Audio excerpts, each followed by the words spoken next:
మనం సచిన్ టెండూల్కర్ని మనందరం అభిమానిస్తాం. ఆయనలో మనం ఆట చూసామా, ఆయన కులాన్ని చూసామా? సైనా నెహ్వాల్ కావచ్చు, పివి సింధు కావచ్చు, వీళ్ళందరినీ మనం అభిమానిస్తాం. మన పిల్లలు కూడా స్ఫూర్తిగా తీసుకోవాలని మనం కోరుకుంటాం. సో మన భారతదేశానికి మంచి పేరు తెచ్చారని చెప్పి మనందరం గర్వపడతాం. వాళ్ళలో ఆట చూసామా, వాళ్ళ ప్రతిభ చూసామా, వాళ్ళలో కులం చూసామా? క్రీడాకారుల్లో మనందరం ఏం చూస్తాం? వాళ్ళ ఆట చూస్తాం. మన దేశానికి పేరు తీసుకువస్తే అసలు కులం అనే పదమే క్రీడల్లో సాధారణంగా రాదు. క్రీడలంటేనే అందరూ కలిసికట్టుగా ఉండటం. సో అలాంటి క్రీడల్లో కూడా కులాన్ని వెతికినటువంటి చరిత్ర ఎవరిదో తెలుసా? జగన్మోహన్ రెడ్డిది. ఎస్, క్రీడాకారులకు కులాన్ని అంటగట్టినటువంటి చరిత్ర జగన్మోహన్ రెడ్డిది. అంటే మనం రాజకీయాల కోసం ఎంత నీచ స్థాయికి దిగజారిపోతున్నామో అనటానికి ఇదే ఉదాహరణ. అరే, ఒలింపిక్స్ లోనో లేకపోతే ఆ ఇతర క్రీడల్లోనో భారతదేశానికి మెడల్స్ తీసుకువస్తే మనందరం అప్రిషియేట్ చేస్తున్నాం. మనందరం ఏ రోజు కూడా కులం చూడలేదు, వాళ్ళ ప్రతిభ చూసాం, వాళ్ళ కష్టాన్ని చూసాం. కానీ జగన్మోహన్ రెడ్డి మాత్రం క్రీడాకారుల కష్టాన్ని ప్రతిభను చూడడు, వాళ్ళ కులాన్ని మాత్రమే చూస్తాడు. ఎంత నీచమైన రాజకీయం అంటే గతంలో డిఎస్పీల విషయంలో మీకు గుర్తుండే ఉంటుంది. జగన్మోహన్ రెడ్డి 2019కి ముందు ముఖ్యమంత్రి అవ్వటానికి ముందు అప్పుడు చంద్రబాబు గారు సీఎంగా ఉన్న సమయంలో ఒక విమర్శ చేశాడు. మొత్తం కమ్మ సిఐలకు 36 మంది సిఐలకు ప్రమోషన్ ఇస్తే అందులో 31 మంది కమ్మ వాళ్ళే ఉన్నారు, వాళ్ళందరికీ డిఎస్పీలుగా ప్రమోషన్ ఇచ్చాడు అని చెప్పి ఒక ప్రచారం చేస్తే దాన్ని ఆ రోజు ప్రభుత్వం కౌంటర్ చేసేటప్పటికి మొత్తం ఏదో నిజం గడప దాటేలోపు అబద్ధం ప్రపంచం మొత్తం తిరిగొద్దన్నట్టుగా జగన్మోహన్ రెడ్డి చేసిన మొత్తం ప్రచారం మొత్తం కూడా ఆ రోజు సోషల్ మీడియాలో విస్తృతంగా ప్రచారమైంది. సో వాస్తవానికి తెలియదు, ప్రభుత్వం మేలుకుని చెప్పే టయానికి ఎవరు నమ్మే పరిస్థితి లేదు. ఎందుకంటే అప్పటికే వెళ్ళిపోయింది. వీళ్ళు చెప్పింది ఎవరి దగ్గరికి వెళ్ళలేదు, కానీ జగన్ చెప్పింది మాత్రం అందరికీ వెళ్ళిపోయింది.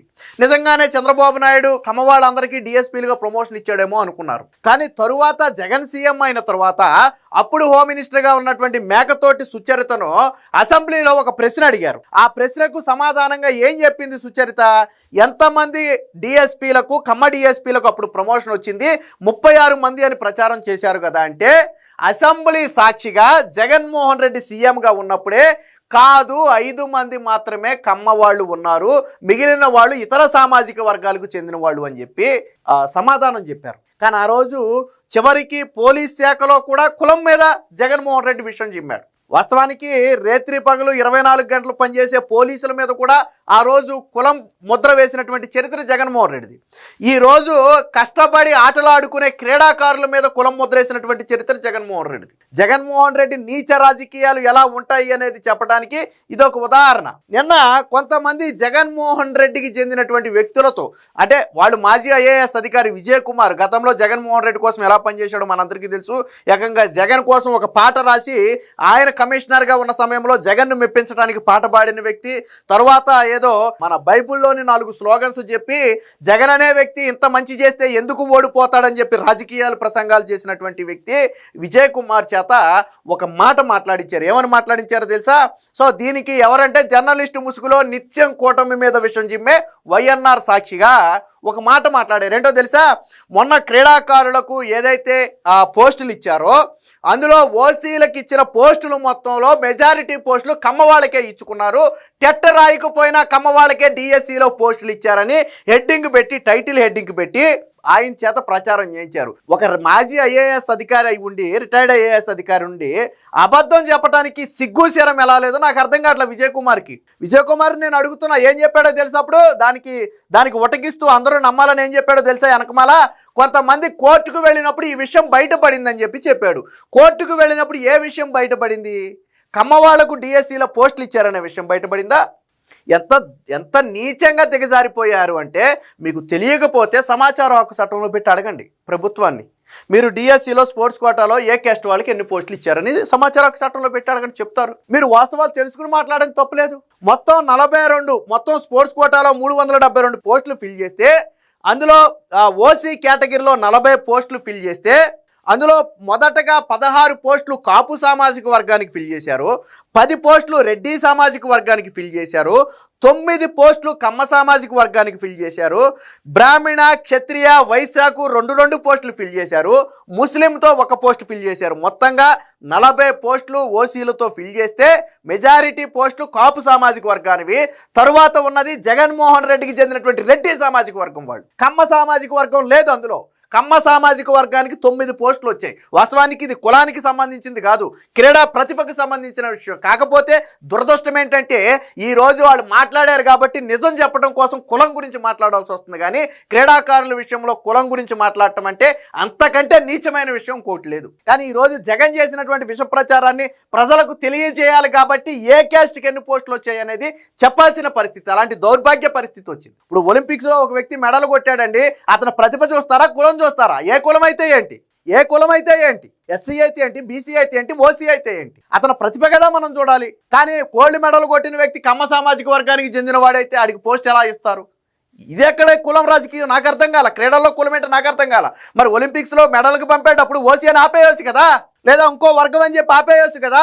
క్రీడాకారుల్ని ముందే ఒక పని చేయండి, ఇక నుంచి క్రీడలు ఆడించేటప్పుడు ఏంటంటే జగన్మోహన్ రెడ్డి ఒకవేళ మళ్ళీ గెలిస్తే కానీ ఒక జీవో తీసుకురావాలి. క్రీడలు ఆడాలంటే ఈ కులం వాళ్ళే ఆడాలి, ఈ కులం వాడు ఆడకూడదు అని ఒక జీవో తీసుకురండి. ఎందుకంటే మీరు క్రీడాకారులు ప్రతిభ కాదు కదా చూసేది, కులాన్ని కదా.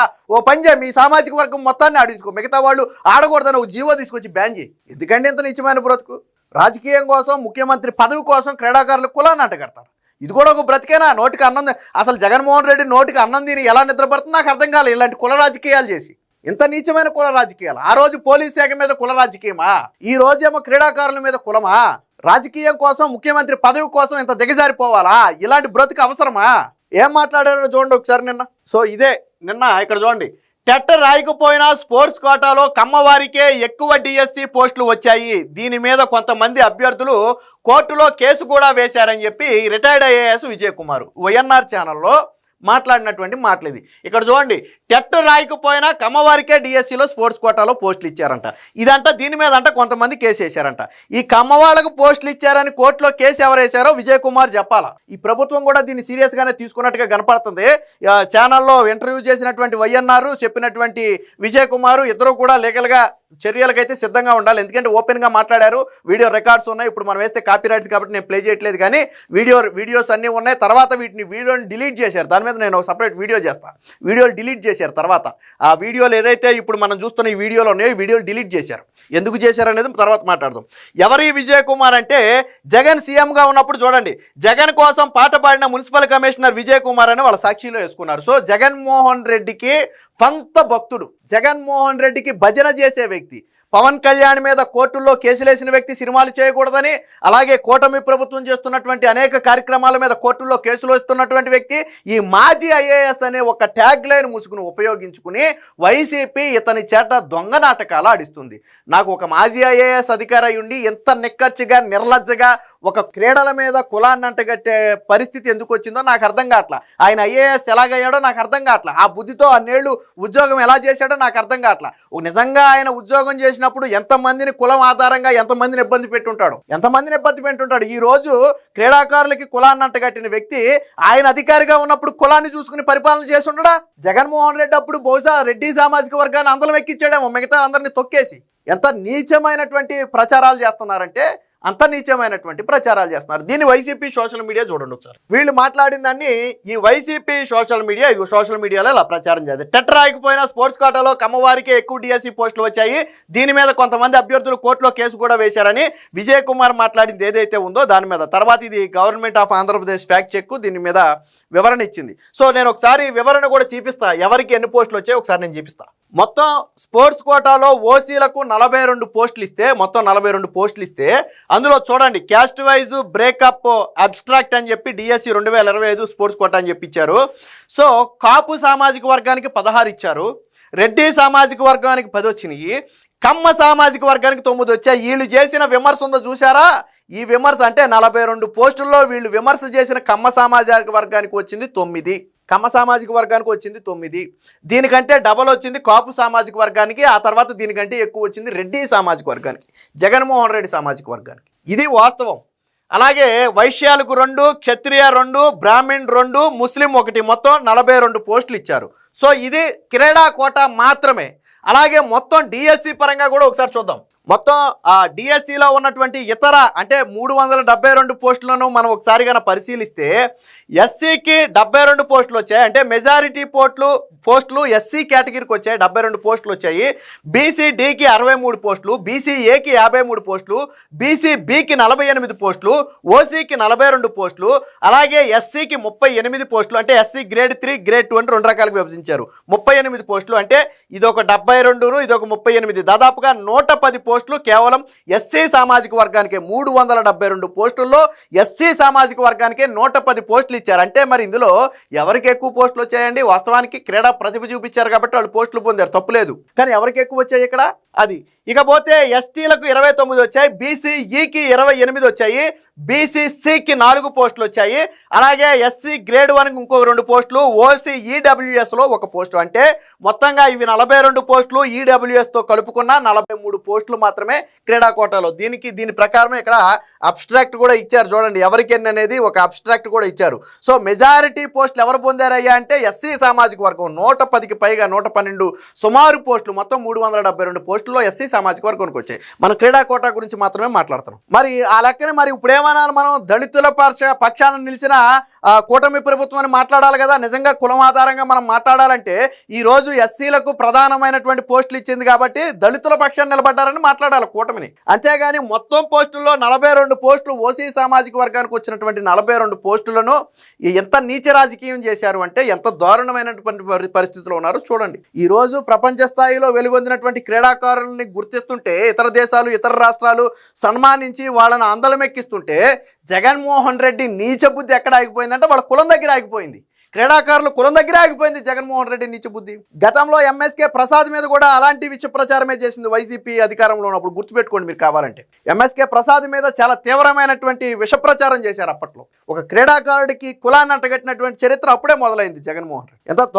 ఎంత దారుణంగా ఉన్నారంటే ఇలాంటి వ్యక్తులన ప్రజలు కావాలని కోరుకునేది. అరే మన పిల్లోడు బాగా ఆటలాడాలి, మంచి పేరు తీసుకురావాలి, దేశానికో రాష్ట్రానికో పేరు వస్తే మనకి గర్వకారణమే కదా అని ప్రతి తల్లిదండ్రులు అనుకుంటారు. కానీ జగన్మోహన్ రెడ్డి లాంటి నీచ బుద్ధి ఉంటే కులం చూసి ఆటలాడించాలంటే ఏ తల్లిదండ్రి పిల్లల్ని బయటకు పంపలేడు. ఇలా కులముద్ర వేస్తే ఎవరు బయటకు పంపరు. అసలే భారతదేశంలో క్రీడలు రోజు రోజుకి తగ్గిపోతున్నటువంటి పరిస్థితి. ప్రపంచ దేశాలు దూసుకుపోతుంటే మనం మాత్రం ఇంకా కులం రోజులో మతం రోజులో కొట్టుకుంటున్నాం మనం. ముఖ్యంగా క్రీడాకారుల విషయంలో జగన్మోహన్ రెడ్డి చూపినటువంటి నీచ బుద్ధి ఇది. కాబట్టి జగన్ చేసినటువంటి కమ్మ వాళ్ళకే డిఎస్సి పోస్టులు అనేది ఉత్తి అబద్ధం. దానికంటే రెడ్డి సామాజిక వర్గానికే ఎక్కువ వచ్చాయి. గతంలో ఏదైతే కమ్మ డిఎస్పీలు అని ప్రచారం చేసి అధికారంలోకి వచ్చాక తప్పు ఒప్పుకున్నారో ఇప్పుడు కూడా జగన్మోహన్ రెడ్డి అలాంటి ప్రచారమే చేస్తున్నాడు. పైగా కోర్టులో కేసులు వేశారని దొంగ అబద్ధాలు చెప్తున్నారు. వేసిన వ్యక్తి ఎవరు, ఏమైనా వేసాడు, ఆ కేసును బయట పెట్టండి. ఒకసారి కేసును బయట పెట్టండి, ఎవడ వేసాడు, ఎందుకు? ఇది గవర్నమెంట్ ఇచ్చిందే కదా. ఇది తప్పు అయితే మీరు కోర్టుకి వెళ్ళండి. లేదు కమ్మ వాళ్ళకి 9 అని చెప్పారు, 20 మందికి ఇచ్చారు, లేకపోతే 25 మందికి ఇచ్చారు, అలా వెళ్ళండి, కోర్టుకి వెళ్ళండి మీరు.